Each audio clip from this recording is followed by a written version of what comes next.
भारतीय राज्यघटनेच्या कलम 243 क मध्ये नमूद असलेल्या स्वायत्त, निष्पक्ष व पारदर्शक निवडणूक प्रक्रियेच्या मूलतत्वांना बाधक आहे।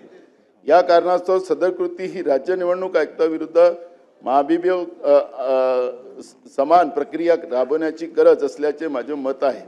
आपल्या हस्तक्षेपाने संविधानाच्या अधिष्ठानावर आधारित असलेली निवडणूक प्रक्रिया अबाधित राहील असा मला विश्वास आहे।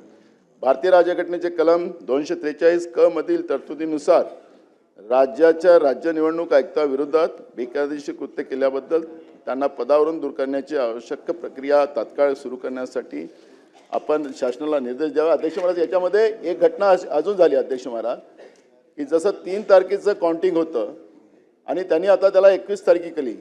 त्याच्यामुळे जे काही निवडणूक अधिकारी जे होते त्यांना जे वेळेवर पत्र गेलं त्याच्यामध्ये अध्यक्ष महाराज मी विशेष करून एक सालेकसाचं घटना त्या ठिकाणी झाली आणि त्या ठिकाणी निवडणूक आयोगाने जे काही वेळेवर पत्र नानाभाऊ, मुद्दा काय आहे की पदावरून काढण्यासाठी आपण शिफारस करत आहात ना? काही मी सांगतो ना अध्यक्ष ठीक आहे, आता महाराज, नाही वेळ आपल्याला अजून घालवता येणार नाही। नाही बसून घ्या, बसून घ्या। आपण 243 क च्या अनुसार त्यांना पदावरून काढण्याची मागणी केली आहे। 243 क च्या अनुसार पदावर न काढायचं असेल तर 123 आणि 124 आर्टिकल 123 आणि आर्टिकल 124 प्रमाणेच काढता येतं।